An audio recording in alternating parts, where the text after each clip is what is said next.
Film recaps में आपका स्वागत है। प्रोमेथियस एक विशाल महासागर लाइनर है जो 4 महीने पहले 7 दिन की लंबी यात्रा पर निकला था। तब से पूरा जहाज और उसके 2000 यात्री लापता हैं। यह यूरोप में एक बड़ा घोटाला बन गया है क्योंकि जहाज की प्रथम श्रेणी के यात्री कुछ जाने माने महत्वपूर्ण लोग थे। जहाज के साथ क्या होता है, इस बारे में अफवाहें पूरे महाद्वीप में उड़ती हैं, लेकिन महासागर लाइनर को खोजने का हर प्रयास विफल रहा है। शुरुआती दृश्य हमें मोरा नाम की एक महिला को एक पागलखाने के हॉल में भागते हुए दिखाता है और वह अपने पिता से भाग रही है और अपने भाई को कुछ करने के लिए उसे कोस रही है और अधिक स्पष्ट रूप से एक अंतिम जहाज का उल्लेख किया है और अपने पिता पर जहाज पर कई लोगों की हत्या करने का आरोप लगाती है। अपने प्रोमेथियस के बारे में बात कर रहा है। निम्नलिखित दृश्य में मोरा जागती है और मानती है कि वह केवल सपना देख रही थी। हालांकि उसकी कलाई पर जो निशान शरण में मिले थे, अन्यथा अधिक स्पष्ट रूप से याद करते हैं कि उसके साथ क्या हुआ था, लेकिन इसमें से अधिकांश सिर्फ एक धुंधला है। यह लगभग वैसा ही है जैसे किसी ने उसकी याददाश्त से पिछले कुछ महीनों को मिटा दिया हो।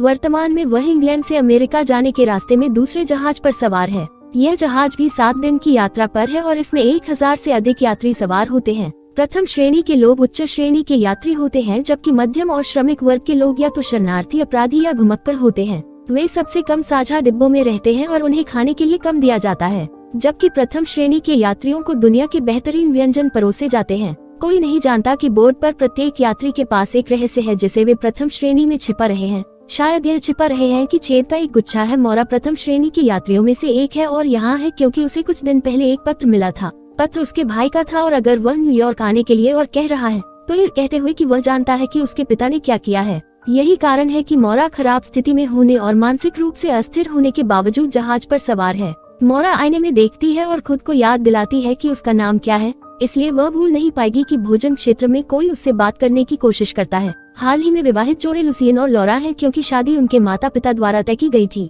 वे एक दूसरे से प्यार नहीं करते। लुसियन के बजाय बोर्ड पर एक जापानी वेश्या की नजर है। इस बीच उक्त वेश्या पारंपरिक जापानी किमोनो पहने हुए अपनी माँ के साथ है, लेकिन कैंटोनीज बोलने पर पता चलता है कि वे विदेश में बेहतर जीवन के लिए जापानी होने का नाटक कर रहे हैं। मोरा अकेली बैठी है जब मिस ईव नाम की एक महिला उसके बगल में बैठती है। वेश्या की मालकिन है और उसे वेश्यालय में बेचने के लिए अमेरिका ले जाती है। एक आदमी के आगमन पर वह निम्न वर्ग का एक निम्न कर्मचारी है जिसे प्रथम श्रेणी के यात्रियों को देखने की भी अनुमति नहीं है। वह पूछता है कि क्या बोर्ड पर कोई डॉक्टर है क्योंकि उसकी बहन निचले डिब्बे में मर रही है। आदमी को गार्ड ले जाते हैं, लेकिन मोरा उनका पीछा करती है और बताती है कि वह एक अभ्यास करने वाली डॉक्टर है और क्योंकि बोर्ड पर पुरुष डॉक्टर अपने मोटे चेहरों को दलिया से भर रहे हैं, वह निचले डिब्बे में जाती है और गर्भवती महिला की मदद करती है। लोगों को संदेह होता है, लेकिन उसकी छोटी बहन पर अधिक भरोसा तब होता है जब महिला अधिक चोट करना बंद कर देती है क्योंकि विशेषज्ञता सिद्ध हो जाती है और वह चुपचाप बाहर आ जाती है। यह तब है जब वह जहाज के कप्तान से मिलती है।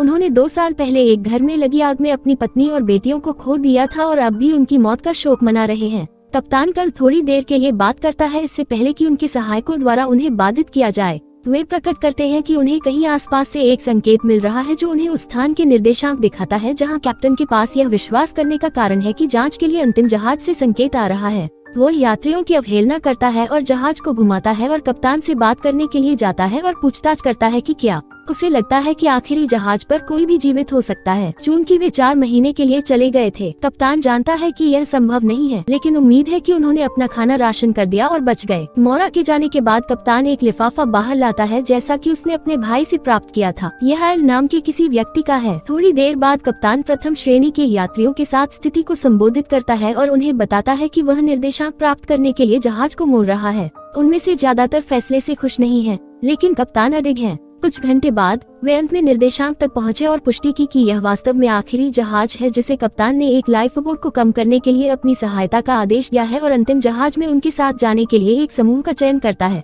इस समूह में 2 निचले वर्गोलेक और जेरोम मोरा शामिल हैं और कुछ और लोगों को देखने के लिए जब वे अंत में आखिरी जहाज तक पहुंचते हैं और ऊपर चढ़ते हैं तो वे यह देखकर चौंक जाते हैं कि कोई भी मृत शरीर कहीं नहीं पड़ा है और ऐसा लगता है कि पूरा जहाज छोड़ दिया गया है। कप्तान विशेष रूप से उलझन में है कि उन्होंने सिग्नल कैसे प्राप्त किया क्योंकि ऐसा करने के लिए इस्तेमाल किया गया उपकरण नष्ट हो गया है। अचानक मोरा फर्श पर एक बीटल को हिलते हुए देखती है और उसका पीछा करती है। कीट उसे एक बंद अलमारी के पास एक कमरे में ले जाती है और अधिक ध्यान से उसे खोलती है और जब एक छोटा लड़का बाहर आता है तो चौंक जाती है। वह बोलता नहीं है या कोई भावना नहीं दिखाता है, लेकिन वह अपने अस्तित्व के बारे में एक अजीब पिरामिड सवाल पकड़ रहा है इससे पहले कि वे उसे अपनी नाव पर लाएं। मोरा उसे एक कमरे में सुरक्षित रखने और उसकी देखभाल करने के लिए सहमत हो जाती है क्योंकि वह उस रात एक डॉक्टर है। ऐसा लगता है कि आखिरी जहाज से तैरता हुआ एक आदमी चुपके से करबरोस पर सवार हो गया। अगली सुबह जहाज पर हर कंपास काम करना बंद कर देता है। लोग सवाल करते हैं कि क्या वे पिछले जहाज के यात्रियों के समान ही पीड़ित होंगे, और यहाँ तक कि कप्तान भी नहीं जानता आगे क्या करना है। इस बीच मोरा उस बच्चे की देखभाल करने में व्यस्त है। वो उसके लिए भोजन लेकर अपने कमरे में लौटती है और अपने दरवाजे के बाहर एक अजनबी को खड़ा पाती है। ऐसा प्रतीत होता है कि वह आदमी जो आखिरी जहाज से सवार हुआ था, वह आदमी जल्दी से दूसरे दरवाजे पर चला जाता है और समझाता है कि उसने अपने कमरे से फुसफुसाहट सुनी और बस उसकी जांच करना चाहता था। वो खुद को डेनियल के रूप में पेश करता है। उसका पड़ोसी अधिक आदमी से पूछता है कि क्या वे पहले मिले हैं, क्योंकि वह परिचित लगता है, लेकिन वह बातचीत को खारिज कर देता है और उसके बाद अपने कमरे में चला जाता है और बच्चे से पूछता है कि वह जहाज पर क्या कर रहा था। हालांकि लड़का चुप रहता है और जिस पिरामिड के साथ वह मिला था उसका उत्तर दे। ऐसा लगता है जैसे वह उसके साथ कुछ संवाद करने की कोशिश कर रहा है, लेकिन वह शायद ही इसकी व्याख्या कर सके। इस बीच कप्तान को लगता है कि अंतिम जहाज के साथ सब कुछ यात्रा से पहले जहाज कंपनी के साथ करना है। उन्हें कंपनी से एक पत्र मिला जिसमें केवल 2 शब्द सिंक शिप थे। वो सोचता है कि कंपनी चाहती है कि वे अपने कुकर्मों को छिपाने के लिए हाल ही में मिले जहाज को डुबा दें। उनके स्टाफ को लगता है कि वह बहुत ज्यादा सोच रहे हैं। कप्तान ने अपना मन बनाने के लिए कहा है कि वह अब क्या करना चाहता है। यात्री और यहाँ तक कि उसके अपने चालक दल भी उसके अधिकार पर सवाल उठाने लगे हैं, क्योंकि जहाज ऐसी परिस्थितियों में नहीं चला है। उसका मानसिक स्वास्थ्य बिगड़ जाता है और वह अपनी बेटी के गाने की आवाज सुनना शुरू कर देता है। आवाज के बाद वह उस कमरे में पहुंचता है जहां उसकी पत्नी और बेटियों की मृत्यु हो गई थी। यह पता चला है कि जिस घर में आग लगी थी वह कोई दुर्घटना नहीं थी, बल्कि उसकी अपनी पत्नी ने अपनी बेटियों और खुद को मारने के लिए लगाई थी। कप्तान को शायद कुछ और बार जेंगा के साथ खेलना चाहिए था, या जो कुछ भी लोगों ने किया था। उसके बाद कप्तान ने अपने परिवार से बात करने की कोशिश की, लेकिन उसकी पत्नी ने उसे अनदेखा कर दिया और केवल अपनी सबसे बड़ी बेटी को छोड़कर बच्चों को ले गई। लड़की अपने पिता को वापस आने के लिए कहती है और आग जलाती है। यह कप्तान को वास्तविकता में वापस लाता है। हालांकि जब वह अपनी आंखें खोलता है तो वह अपने बिस्तर के नीचे एक डिब्बे के अंदर पाता है और वह चौंक जाता है, क्योंकि वह जहाज के हर कोने को जानता है, लेकिन अपने बिस्तर के ठीक नीचे डिब्बे से अनजान था। उस समय कप्तान ने फैसला किया कि वह आखिरी जहाज को किनारे पर ले जा रहा है, चाहे कुछ भी हो, क्योंकि उसके पास अमेरिका तक खींचने के लिए पर्याप्त कोयले की कमी है। उन्हें कहीं और इंग्लैंड लौटना होगा। मॉर को लड़के की गर्दन पर एक टैटू मिलता है जो समान है उसे प्राप्त लिफाफे पर निशान। वो बच्चे को बताती है कि उसका भाई पिछले 4 महीनों से लापता है और पत्र मिलने से पहले उसे कोई सुराग नहीं था कि वह कहाँ था। निशान उसके लिए बहुत महत्वपूर्ण है और वह चाहती है कि बच्चा समझाए कि इसका क्या मतलब है। कि लड़का सब कुछ सुनता है और रोना शुरू कर देता है, लेकिन फिर भी एक शब्द नहीं कहता। जब मोरा अपने पड़ोसी को छोड़ती है तो डेनियल फिर से उसके दरवाजे के बाहर आता है। इस बार वह अपनी हथेली से एक भरेंग निकालता है जो पिछले जहाज पर पाया गया था। यह दरवाजे से दूर हो जाता है और दालान से नीचे चला जाता है। निम्न श्रेणी के यात्रियों की एक छोटी लड़की को यह पता चलता है कि वह उसका पीछा करती है और डेनियल से टकराती है। वह उससे माफी मांगता है और दृश्य कहीं और अचानक कट जाता है। कप्तान यात्रियों को बताता है कि वे इंग्लैंड वापस जा रहे हैं और कोई भी इससे खुश नहीं है। लोग विरोध करना शुरू कर देते हैं, लेकिन वह सभी के खिलाफ जाता है और अधिक रहता है और उसका निर्णय देखकर उनका अनुसरण करता है और उससे पूछता है कि क्या चल रहा है। कप्तान उसे जहाज की कंपनी द्वारा भेजे गए सिंक शिप संदेश के बारे में बताता है। वो यह भी मानता है कि उसे और मोरो को जहाज पर एक कारण के लिए भेजा गया था, क्योंकि उसे प्राप्त पत्र के बारे में पता था जो उसके समान था। बाद में छोटी लड़की का मृत शरीर मिला और उसके कारण का पता लगाने के लिए एक पुरुष चिकित्सक को बुलाया गया। मौत वह लापरवाही से घोषणा करता है कि वह प्राकृतिक कारणों से मर गई, क्योंकि वह बीमार थी और इसकी विश्वसनीयता पर सवाल उठाती है, लेकिन आदमी उसे कोई सम्मान नहीं दिखाता है। इस लड़के के पास सिर्फ सेक्स में PhD है। अचानक कप्तान को बाहर बुलाया जाता है। जरा देखिए कि वे किस कोहरे से घिरे हुए हैं। अब तक वे सूरज का उपयोग कर रहे थे यह पता लगाने के लिए कि वे किस दिशा में जा रहे हैं। हालांकि उन्हें कोहरे से ढके होने के कारण दिशा को नेविगेट करना मुश्किल होता है। कप्तान मोरा के साथ अपने कमरे में लौटता है और उसे रिबन का एक टुकड़ा दिखाता है जो उसकी बेटी का था। उन्होंने यह भी खुलासा किया कि उन्हें आखिरी जहाज पर रिबन मिला था। उनका मानना है कि उनका परिवार उस जहाज पर था, भले ही वे लंबे समय से मर चुके हों। मोरा और टिम कप्तान के लॉग की जांच करने के लिए एक बार फिर से आखिरी जहाज पर वापस जाने का फैसला करते हैं और यह जानने के लिए कि वहां क्या हुआ था।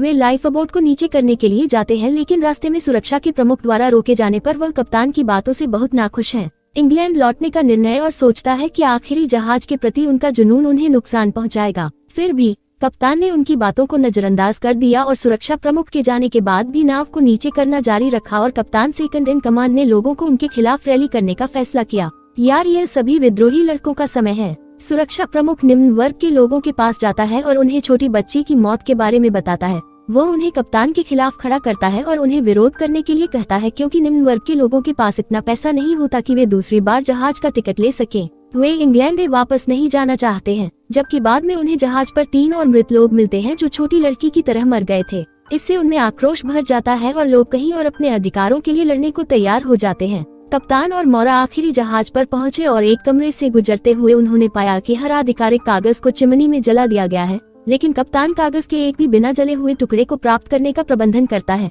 जिसमें जहाज पर सवार यात्रियों की सूची होती है। वे एक दीवार से जुड़े एक अजीब बिजली के बोर्ड में भी आते हैं। कप्तान ने खुलासा किया कि यह जहाज के लिए एक नया जोड़ है जो पिछले साल हुआ था और भाप के दबाव को मापने के लिए उपयोग किया जाता है। यह अचानक उसे हिट करता है कि उपकरण मूल रूप से बेकार है, जिसका अर्थ है कि यह होना चाहिए किसी और चीज के लिए हो। वह अपने यात्रियों के जीवन के लिए डरा हुआ है क्योंकि उनके जहाज में भी वही उपकरण है। यह आगे उनके सिद्धांत को साबित करता है कि जहाज कंपनी का खोए हुए जहाजों और मृत लोगों के साथ कुछ करना है ताकि मामले को और भी भ्रमित किया जा सके। कप्तान देखता है कि लापता जहाजों के प्रकट होने पर उदास नाम है। फिर हम जापानी वेश्या को समुद्र के ऊपर देखते हुए देखते हैं। शादीशुदा आदमी लूसी और उससे संपर्क करता है और बातचीत शुरू करने की कोशिश करता है, लेकिन वेश्या उससे बचने के लिए चली जाती है। उसके मालिक की द्वारा बातचीत पर किसी का ध्यान नहीं जाता है। वह लूसी में आती है डिग्रियों में एक प्रस्ताव के साथ कि वे बहुत सारे पैसों के लिए वेश्या के साथ रात गुजारें। बाद में हवा ने यह सुनिश्चित करने के लिए वेश्या की जांच की कि वह साफ है और उसे पता चलता है कि वह वास्तव में एक कुंवारी है। एक फ्लैशबैक हमें दिखाता है कि उसकी माँ एक वेश्यालय में काम करती थी। एक दिन सबसे अच्छी वेश्या को विदेश में काम करने और बेहतर जीवन पाने का मौका मिला। स्त्रियां ईर्ष्यालु थी, इसलिए उन्होंने उस दुखी लड़की को मार डाला और जहाज पर उसकी जगह ले ली। कुंवारी वेश्या जानती है कि उन्होंने जो किया वह गलत था और वह रात को लुसियाना के साथ सोने के लिए सहमत होकर अपने भाग्य को स्वीकार करती है और लुसियन अपनी पत्नी से दूसरे कमरे में सोने की इच्छा के बारे में झूठ बोलता है। हम उसे अपनी दवा लेने से बचते हुए देखते हैं। इस वजह से वेश्या के कपड़े उतारने से ठीक पहले उसे दौरा पड़ जाता है। हमें पता चलता है कि लुसियन दौरे के लिए दवा ले रहा है, लेकिन अगर वह इसे लेता है तो यह उसे नपुंसक सा बना देता है। 22 वहाँ वापस अपने जहाज पर लौटने पर कप्तान उस कागज को देखता है जो उसने पाया कि द लास्ट शिप की यात्री सूची में मॉरिस का नाम देखकर वह चौंक गया। इसका मतलब है कि वह भी इस पर थी, लेकिन वह कैसे लौटी और कौन से राज छुपा रही है, इसका कैप्टन के पास कोई जवाब नहीं है। निम्नलिखित दृश्य में डैनियल मौरा से मिलता है और उससे पूछता है कि वह कप्तान के बारे में कैसा महसूस करती है। मौरा को यह सवाल अजीब लगता है, लेकिन वह कहती है कि वह अपने जीवन के लिए उस पर भरोसा करती है क्योंकि वह बहुत कुछ झेल चुका है और अपने यात्रियों के लिए सबसे अच्छा चाहता है। इस बीच निचले वर्ग के लोग जहाज पर कब्जा करने और कप्तान को चेतावनी देने से पहले उसे अमेरिका ले जाने के लिए निर्धारित बंदूकों और हथियारों को इकट्ठा करना शुरू कर देते हैं। वो एक साथ प्रतिद्वंद्वियों से घिरा हुआ है। हम देखते हैं कि डैनियल उस अजीब मशीन का उपयोग करने की कोशिश कर रहा है जिसे कप्तान ने पहले दूसरे जहाज पर देखा था। कप्तान और उनके 3 समर्थकों को एक केबिन में बंद कर दिया गया था जिसमें उनके हाथ मुख्य सुरक्षा से बंधे थे। तब पता चला कि कंपास ने फिर से काम करना शुरू कर दिया है। उनके स्थान की जांच करने पर चालक दल यह जानकर चौंक गया कि वे उसी स्थिति में हैं जहां वे 3 दिन पहले थे जब वे शुरू में पाठ्यक्रम से भटक गए थे। यहाँ तक कि चालक दल के सबसे पुराने सदस्यों के पास इसके लिए कोई स्पष्टीकरण नहीं है क्योंकि वे तब से लगातार आगे बढ़ रहे हैं। वे इस पद पर अंतिम थे। इस बीच प्रदर्शनकारियों ने एक स्टाफ सदस्य को घेर लिया और उससे कहा कि वह बताए कि उनके लोग डर के मारे क्यों मर रहे हैं। जब समूह को पता चला कि बच्चे को बचाए जाने के बाद ऐसा हुआ है तो वह आदमी जहाज पर हुई हर चीज को याद करता है क्योंकि उन्हें भूत जहाज से संकेत मिला था। उन्होंने यह मानते हुए मौत का आरोप लगाया कि वह एक बीमारी लेकर आया है। प्रदर्शनकारियों ने दहाड़ और गुस्सा निकाला और बच्चे की तलाश करने के लिए निकल पड़े और पहले उसे मार डाला। वे मॉरिस के कमरे में गए लेकिन चारों ओर देखने के बाद उसे खाली पाया और पुष्टि की कि बच्चा वहाँ नहीं है। अधिक और अन्य कमरों की जांच करने के लिए चले जाओ। जैसे ही वह लड़के के लिए चिंतित हो जाता है, वह अपने बिस्तर के नीचे से एक शोर सुनती है। वह इसे देखने के लिए ले जाती है और कप्तान के बिस्तर के नीचे एक छिपे हुए डिब्बे को ढूंढती है।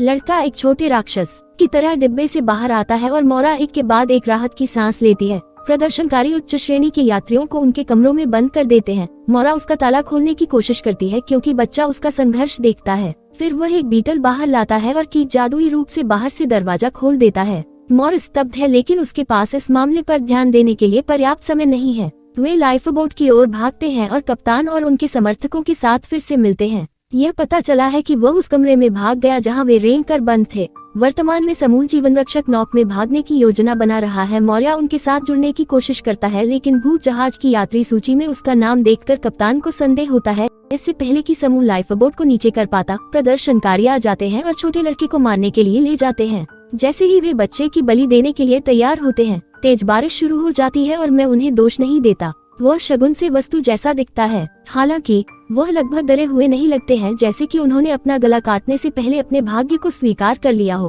कप्तान और उनके समर्थक उनकी सहायता के लिए आते हैं। दोनों पक्षों के बीच लड़ाई हो जाती है और कई लोग घायल हो जाते हैं। मोरा बच्चे को पाने की पूरी कोशिश करती है, लेकिन इससे पहले कि वह कर पाती एक महिला उसे जहाज से नीचे फेंक देती है। कुछ समय बाद कप्तान का समूह लॉबी में उनकी चोटों का ख्याल रखता है। मोरा अभी भी हैरान और भयभीत है, क्योंकि जब उन्होंने एक साथ बिताया था तब छोटे लड़के के साथ उसका संबंध बढ़ गया था। कप्तान मोरा को गूंगा खेलने के लिए बाहर बुलाता है और अंतिम जहाजों की यात्रियों की सूची में उसका नाम दिखाता है। मोरा हैरान है क्योंकि वह जहाज पर होना बिल्कुल याद नहीं है। वह कागज को बदनाम करने की कोशिश करती है, लेकिन पास की अलमारी के शोर करने पर रुक जाती है। हर कोई हमें सदमे में चाहता है। जैसा कि छोटा लड़का अजीब पिरामिड को पकड़े हुए अलमारी से बाहर आता है, जैसा उसने आखिरी जहाज पर किया था।